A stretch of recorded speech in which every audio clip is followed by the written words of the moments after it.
What's up, everyone? And welcome back to HOA Karen Exposed. I'm your host, and if you're new here, this is the channel where we shine a spotlight on the most entitled, ridiculous, and downright infuriating HOA Karens that plague our neighborhoods. Today's story is going to absolutely blow your mind, because I never thought I'd encounter a Karen this entitled, but here we are. Before we dive into this wild ride, make sure you're subscribed to the channel and hit that notification bell, because trust me, you don't want to miss any of these incredible Karen encounters. Also, drop a comment below if you've ever dealt with an HOA Karen yourself. I love hearing your stories. Now let me set the scene for you. It was a beautiful Saturday morning, the kind of day that just screams perfect for some light home maintenance. I had been planning to give my mailbox a fresh coat of paint for weeks. Nothing fancy, mind you, just a simple touch-up to keep it looking nice and well-maintained. The mailbox sits right at the edge of my property, clearly on my land, installed by ME when I moved in 3 years ago. I gathered my supplies, some quality exterior paint in a nice neutral color that would complement my house, brushes, drop cloths, and all the proper equipment. I checked the weather forecast. No rain expected, light breeze, perfect painting conditions. I even took the time to research the best type of paint for metal mailboxes to ensure it would last for years to come. Around 9 a.m., I headed outside with my coffee in hand, ready to tackle this simple weekend project. I laid out my drop cloth, opened the paint can, and began the methodical process of giving my mailbox a fresh, clean look. The morning sun was warming up, birds were chirping, and I was actually enjoying this peaceful moment of property maintenance.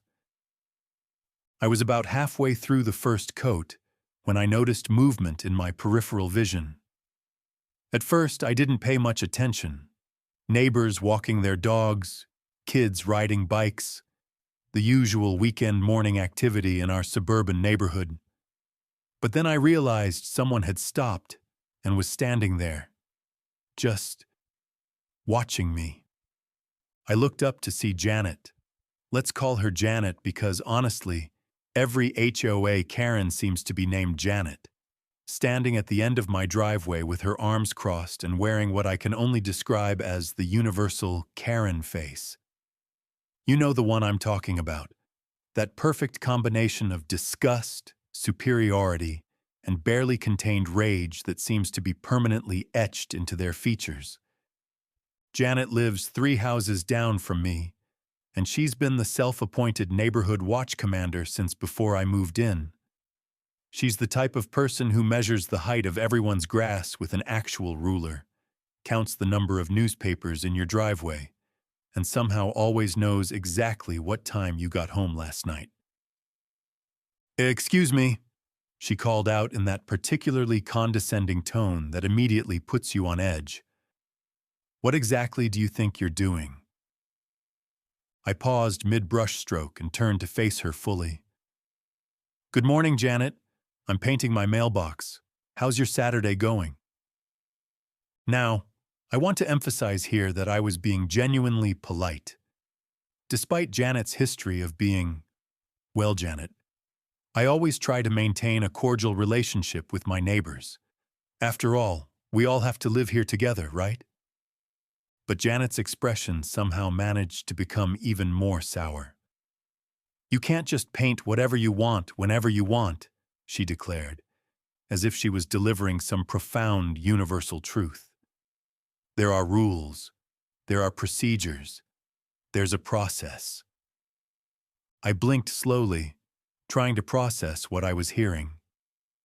"Janet, it's my mailbox, on my property. I'm using a neutral color that matches my house. What's the problem?"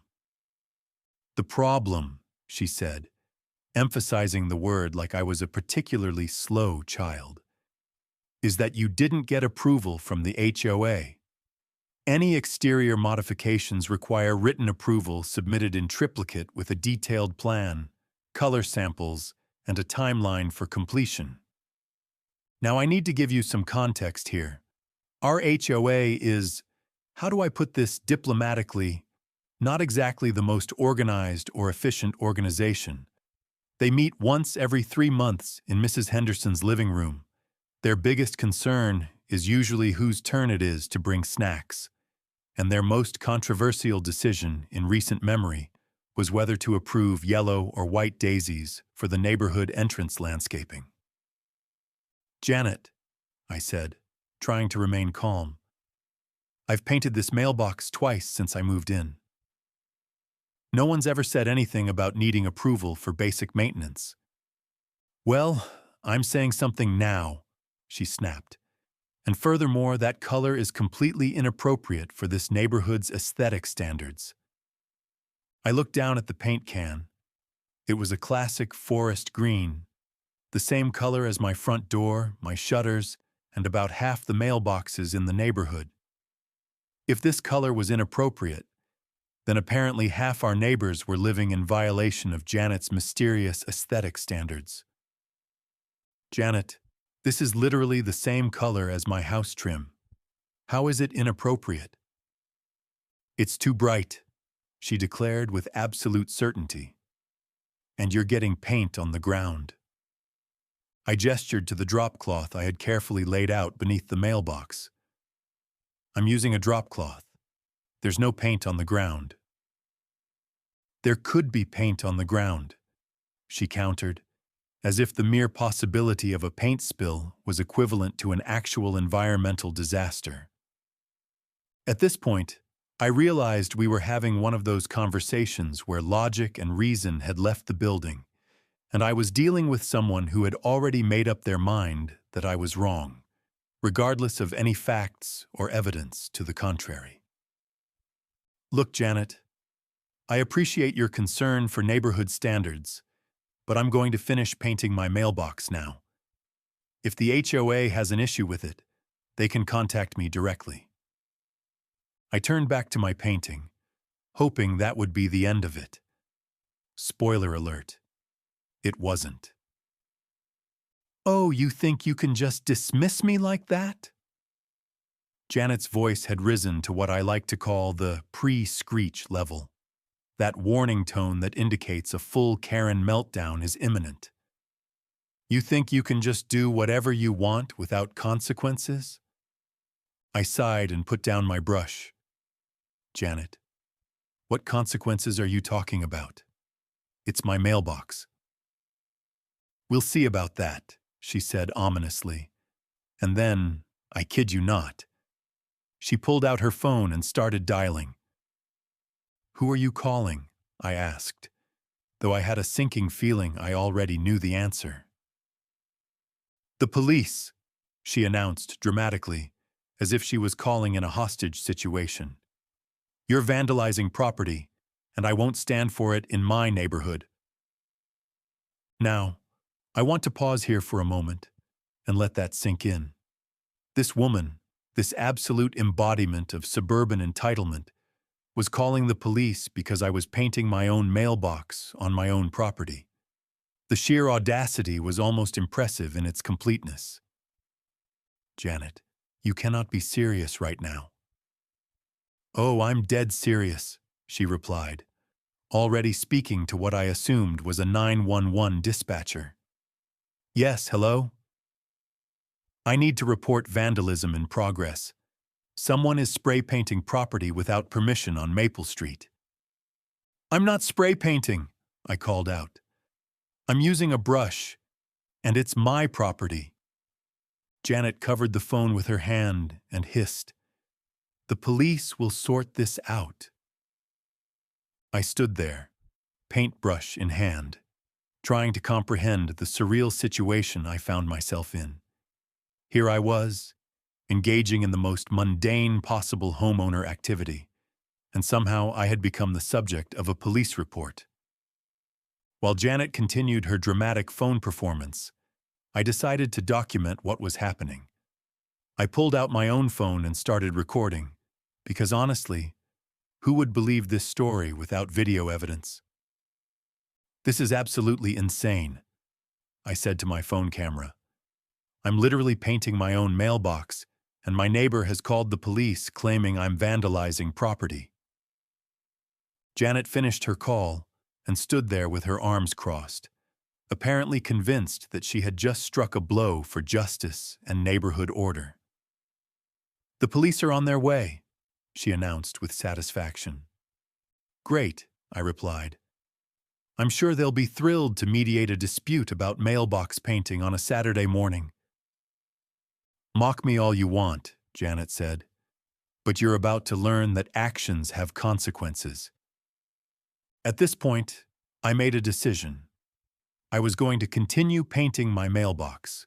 If the police wanted to arrest me for the high crime of home maintenance, so be it. I picked up my brush and went back to work. This, as you might imagine, did not sit well with Janet.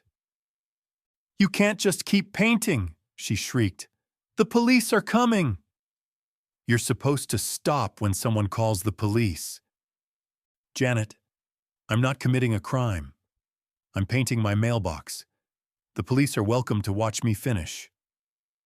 For the next 10 minutes, Janet provided a running commentary on my painting technique, my choice of color, my blatant disregard for community standards, and my criminal mindset. It was like having the world's most irritating sports commentator narrating the most boring possible activity. Finally, a police cruiser pulled up to the curb. 2 officers got out. Let's call them Officer Martinez and Officer Johnson, and they both had the expression of people who were already regretting whatever they were about to deal with. Officer Martinez approached first. "Good morning. We received a call about vandalism." Janet immediately launched into her prepared speech. "Yes, thank you for coming so quickly. This man," she pointed at me dramatically, "is vandalizing neighborhood property without permission. He's painting things without HOA approval, and he's being completely disrespectful about it." Officer Martinez looked at me, then at the mailbox, then back at Janet. "Ma'am, whose mailbox is this?" "Well, it's on his property, but—" "So it's his mailbox," Officer Johnson clarified. "Technically, yes, but there are rules." Officer Martinez held up a hand. "Sir, is this your mailbox on your property?" "Yes, officer. I'm just doing some weekend maintenance, touching up the paint." The officers exchanged one of those looks that clearly communicated an entire conversation without words. Officer Johnson walked over to examine the mailbox and the surrounding area. "Is there an HOA dispute here?" Officer Martinez asked. Janet seized her moment. "Yes! He didn't get proper approval. There are procedures. There are forms. You can't just paint whatever color you want whenever you want." "Ma'am," Officer Johnson said patiently, "HOA violations are civil matters. They're not criminal issues that require police intervention." "But he's vandalizing." "He's painting his own mailbox on his own property," Officer Martinez interrupted gently but firmly. "That's not vandalism." I watched Janet's face go through a series of expressions as she processed this information. Confusion, denial, anger, and finally, desperate indignation. "But there are rules," she repeated, as if saying it louder would somehow make it a police matter. Officer Johnson looked at me. "Sir, are you using appropriate paint for outdoor use?" "Yes, sir. Exterior metal paint, designed for mailboxes." "And you're taking proper precautions to avoid making a mess?" I gestured to my drop cloth setup. "Yes, sir." "And this is definitely your mailbox on your property?" "Yes, sir. I can show you my property survey if needed." The officers nodded. Officer Martinez turned back to Janet. "Ma'am, this isn't a police matter. If you have concerns about HOA violations, you need to address those through your homeowners association. But he's being disrespectful, Janet protested. Being disrespectful isn't a crime, Officer Johnson replied, with what I suspected was hard-earned patience. Janet's face was rapidly approaching the color of a ripe tomato. So you're just going to let him get away with this? Get away with what, ma'am? Maintaining his own property? I decided this was a good moment to speak up. Officers, I want to be clear that I have no problem with Janet calling you if she genuinely believed something inappropriate was happening. I just want to finish painting my mailbox and get on with my Saturday. Officer Martinez nodded approvingly. That's a reasonable attitude, sir. Janet, however, was not ready to accept defeat. This is ridiculous. I pay taxes. I vote.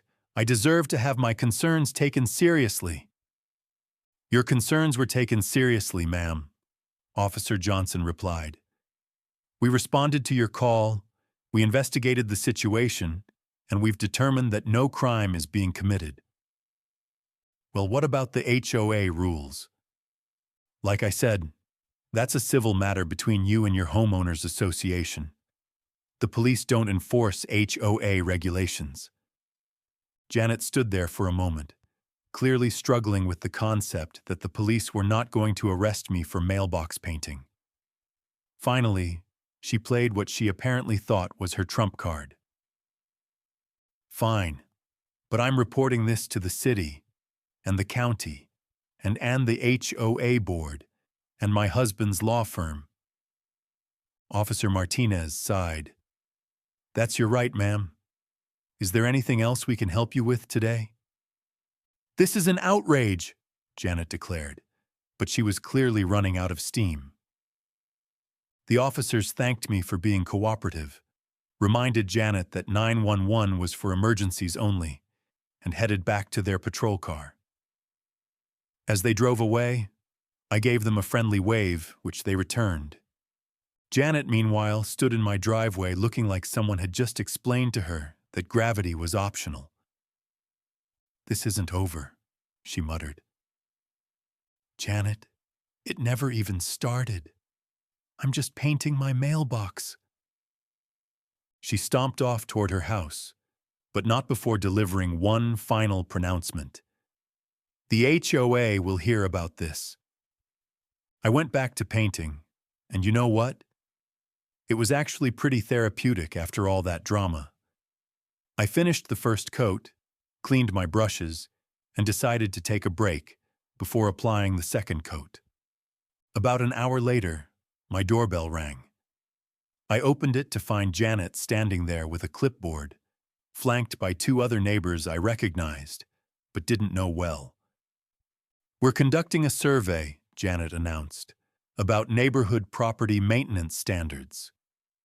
I looked at the clipboard, which appeared to contain a single sheet of paper with handwritten questions that were clearly designed to elicit responses critical of mailbox painting without proper authorization. Thanks, but I'm not interested in participating in your survey. This is about community standards, one of Janet's companions chimed in. And this is about my right to decline to participate in surveys on my own doorstep, I replied politely but firmly. Janet's eye twitched. Fine, but the HOA meeting is next Thursday at 7 p.m., and this will be discussed. Great. I'll see you there. After they left, I called my next-door neighbor, Mike, who's lived in the neighborhood for 15 years and has served on the HOA board multiple times. Mike, it's your neighbor. Quick question. Do I need HOA approval to paint my mailbox? Mike laughed. What color are you painting it? Forest green, same as my house trim. Nope, no approval needed. Basic maintenance in neutral colors that match your house is fine. Why, is Janet giving you grief?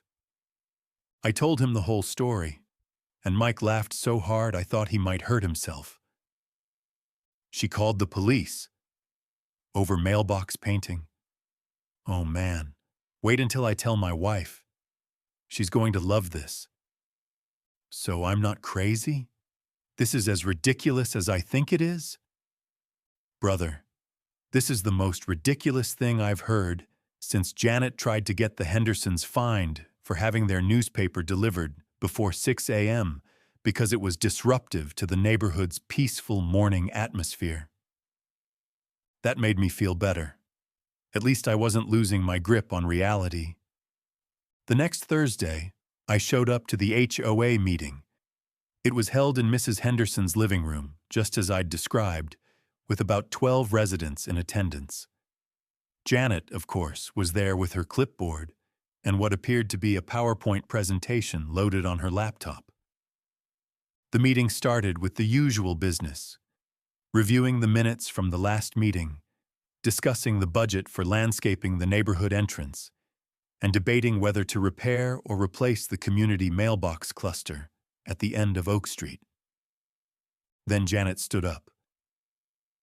I'd like to address a serious violation of community standards that occurred last weekend, she began, launching into a dramatic retelling of the mailbox incident that made it sound like I had spray-painted graffiti on public property. When she finished, there was a moment of silence. Then Mrs. Henderson, who chairs the HOA board, cleared her throat. Janet, did you say he was painting his own mailbox? Yes, but without approval. In a color that matches his house. Yes, but the process. Mike raised his hand. Point of order. I've served on this board for 6 years, and we've never required approval for basic maintenance in colors that match the existing property. Another board member nodded. That's correct. Our covenants specifically allow maintenance and improvements that maintain or enhance property values, as long as they're consistent with neighborhood aesthetics. Janet's presentation was rapidly falling apart. But there should be oversight. Janet, Mrs. Henderson said gently, did you actually read our HOA covenants before calling this meeting? Well, I assumed. The covenants are available online. They clearly state that property owners may perform maintenance and improvements without prior approval, as long as they use appropriate materials and colors that complement the existing structure. I raised my hand. For what it's worth, I'm happy to follow whatever the actual rules are. I just want to maintain my property appropriately. Mrs. Henderson smiled. And that's exactly what you did. Your mailbox looks very nice, by the way. I noticed it when I drove by yesterday. Janet sat down heavily, clearly realizing that her grand campaign against unauthorized mailbox painting was not going as planned. The meeting continued with other business, and nobody else seemed particularly concerned about my weekend painting project. After we adjourned, several neighbors came up to me to share their own Janet stories.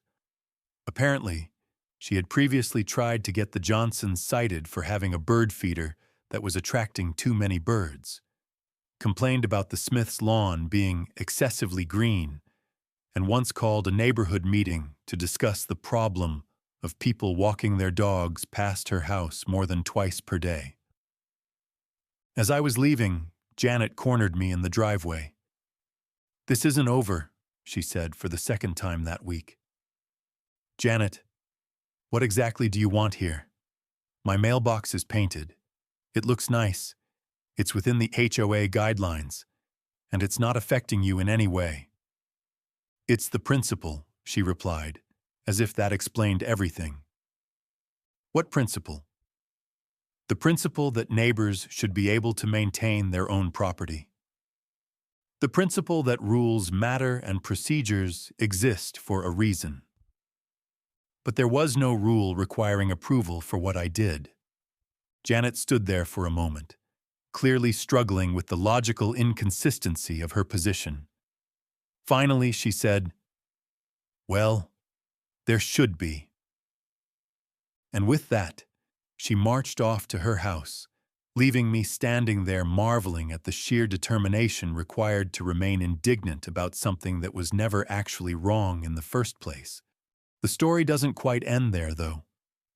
Over the next few weeks, Janet embarked on what I can only describe as a one-woman campaign to reform the entire HOA governance structure.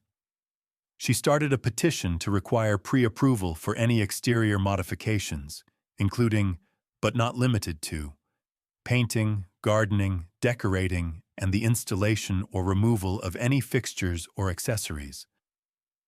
The petition received exactly 3 signatures: hers, her husband's, who later admitted to me that he signed it to avoid hearing about it for the next 6 months, and someone who apparently thought they were signing up for a neighborhood potluck. Janet also started taking photographs of various neighbors' properties, documenting what she considered to be violations of neighborhood standards. This included things like flower pots on front porches, unapproved decorative items, garden hoses that weren't completely concealed, unsightly utility display, and cars parked in driveways instead of garages, inappropriate use of decorative space. Her photography project came to an abrupt end when Mrs. Patterson caught Janet taking pictures of her rose bushes and threatened to call the police about someone photographing her property without permission. The irony was apparently lost on Janet. The final chapter of this saga came about a month later. I was outside again, this time trimming some hedges, when Janet approached me with what appeared to be an official-looking document. "I filed a formal complaint with the city," she announced triumphantly. I looked at the paper she was waving. It appeared to be some kind of form requesting a municipal review of HOA enforcement procedures. "Janet, what exactly are you hoping to accomplish here?" "I want official oversight of neighborhood maintenance activities. You want the city to oversee people painting their mailboxes? I want proper procedures and accountability." I tried to imagine the conversation between Janet and whatever unfortunate city employee had to deal with her complaint.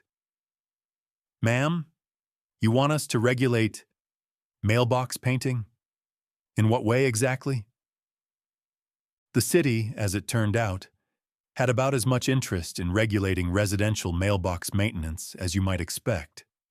Janet received a polite letter explaining that municipal code enforcement deals with issues like structural safety, zoning violations, and public health concerns, not the color coordination of individual mailboxes. Undeterred, Janet then tried to escalate to the county level, apparently convinced that somewhere in the hierarchy of government there had to be an official who shared her passion for mailbox bureaucracy. The county was even less interested than the city. By this point, Janet's crusade had become something of a neighborhood legend.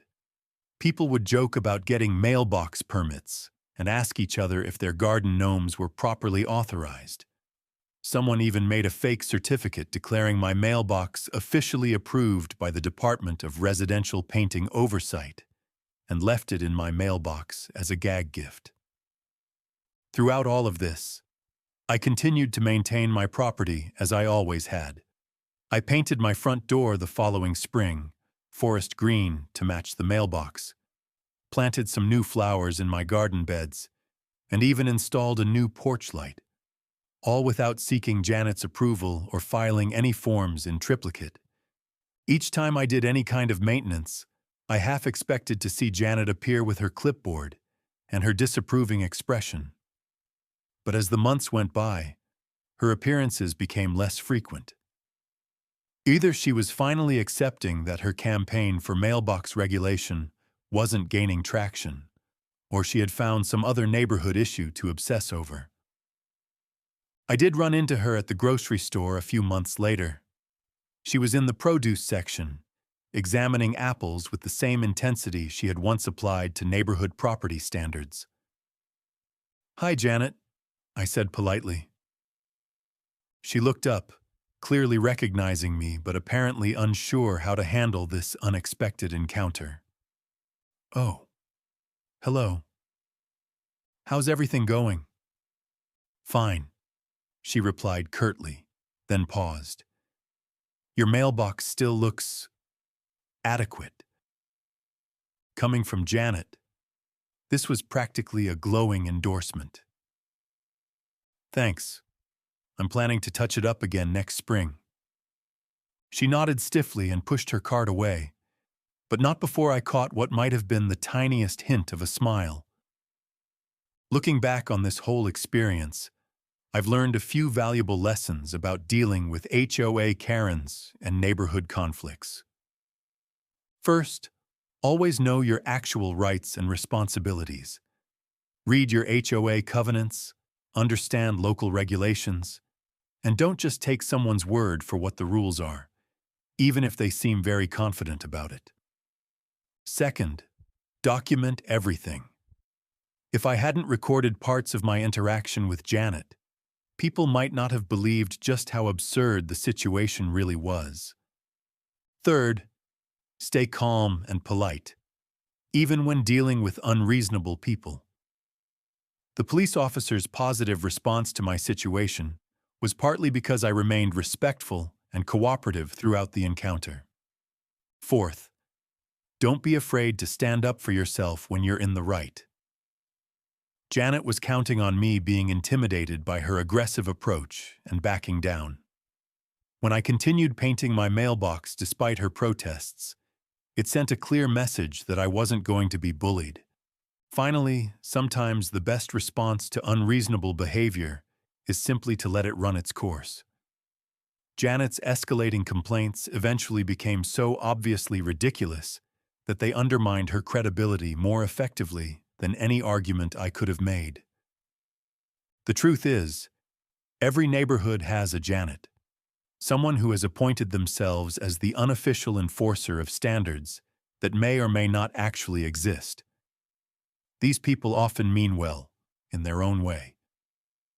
They genuinely believe that their vigilance is protecting property values and maintaining community order. The problem comes when that vigilance crosses the line into harassment and when personal preferences get disguised as official rules. Janet wasn't really concerned about my mailbox color or painting technique. She was concerned about control, about feeling like she had some authority over her environment and the people in it. In a way, I almost feel sorry for people like Janet. It must be exhausting to live in a constant state of vigilance, always watching for violations of standards that exist primarily in your own mind. It must be frustrating to care so deeply about things that most people barely notice. But at the same time, I can't let that sympathy excuse behavior that makes other people's lives unnecessarily difficult. Janet had every right to have opinions about neighborhood aesthetics. She had every right to participate in HOA governance and advocate for the standards she believed in. What she didn't have the right to do was harass me for following the actual rules, waste police resources on non-emergencies, or try to intimidate me into complying with requirements that didn't exist. The whole experience taught me that sometimes the most ridiculous conflicts can actually be the most educational. I learned more about my HOA covenants, my property rights, and my neighbors in the weeks following the mailbox incident than I had in the previous 3 years of living there. I also gained a much better understanding of how to handle unreasonable people. Janet taught me that sometimes you can't logic your way out of an illogical situation. Sometimes you just have to stand your ground, follow the actual rules, and let the absurdity speak for itself. And you know what?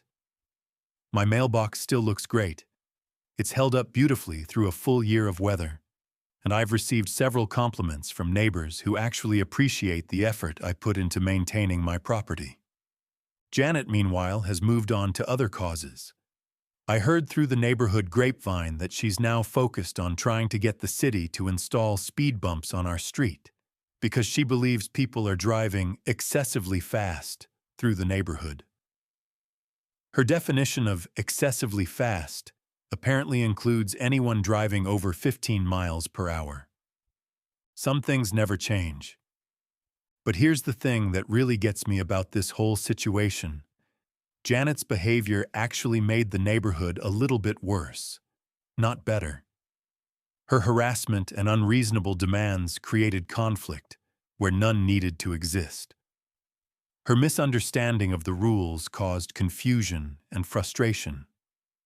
Her aggressive approach made neighbors less likely to want to participate in community activities. Compare that to what could have happened if she had approached the situation differently. She could have walked over, complimented me on taking care of my property, maybe asked about the paint I was using in case she wanted to touch up her own mailbox. We could have had a pleasant conversation about home maintenance, shared some neighbor-to-neighbor tips, and both gone on with our days feeling good about our community. Instead, she chose conflict, and that choice made everyone's day a little bit worse. I think there's a broader lesson here about how we interact with each other in our communities. We can choose to assume the best about our neighbors' intentions, or we can assume the worst. We can choose to approach disagreements with curiosity and good faith, or we can approach them with suspicion and hostility. Janet consistently chose the latter approach, and the results speak for themselves. She ended up isolated, frustrated, and ultimately unsuccessful in achieving whatever her goals actually were. Meanwhile, the neighbors who approached community issues with patience, good humor, and genuine concern for everyone's well-being, people like Mike and Mrs. Henderson, created an environment where problems actually got solved and people felt good about where they lived. I'm not saying everyone should just go along with whatever their neighbors want to do. There are definitely times when you need to speak up about legitimate concerns. But there's a huge difference between addressing actual problems and creating problems where none exist. If you're dealing with your own HOA Karen, my advice is this: know your rights, document everything, stay calm, and don't let anyone bully you into complying with rules that don't actually exist. But also try to remember that these people are often acting out of their own frustrations and insecurities, not out of malice. Sometimes a little patience and understanding can diffuse a situation before it escalates to the point where police get called over mailbox painting. And if all else fails, just remember, your HOA Karen will probably move on to some other cause eventually. Janet's mailbox crusade lasted about 2 months before she found something else to be outraged about. The speed bumps thing is still ongoing, though. So that's my story about the time an HOA Karen called the police on me for painting my own mailbox. It's ridiculous, it's frustrating, and it's unfortunately pretty typical of the kind of conflicts that can arise when entitled neighbors decide they know better than everyone else about how communities should function. But it's also kind of funny, in hindsight. And it gave me a great story to share with all of you here on HOA Karen Exposed. Speaking of which, I want to hear your stories. Have you ever dealt with an HOA Karen who completely overstepped their bounds? Have you been harassed by a neighbor who thought they could enforce rules that didn't exist? Drop your stories in the comments below. I love reading them, and I might feature some of the best ones in future videos. And remember, if you're dealing with your own HOA Karen situation, you're not alone. These conflicts are way more common than they should be, but they're also usually resolvable if you know your rights and stand your ground. Don't let anyone intimidate you into thinking you can't maintain your own property the way you see fit, as long as you're following the actual rules and being respectful of your neighbors. Your home is your castle, even if Janet thinks she's the queen of the neighborhood. Thanks for watching another episode of HOA Karen Exposed. If you enjoyed this story, Make sure to give this video a thumbs up and subscribe to the channel for more incredible tales of entitled neighbors and HOA horror stories. Hit that notification bell so you never miss an upload. And don't forget to share this video with anyone who might need a good laugh or who's dealing with their own neighborhood drama. I'll see you in the next video, where I'll be sharing the story of an HOA Karen who tried to fine someone for having too many flowers in their garden. Trust me, you won't want to miss that one. Until next time, keep standing up to those Karens, and remember, sometimes the best response to ridiculous behavior is just to keep painting your mailbox. See you next time.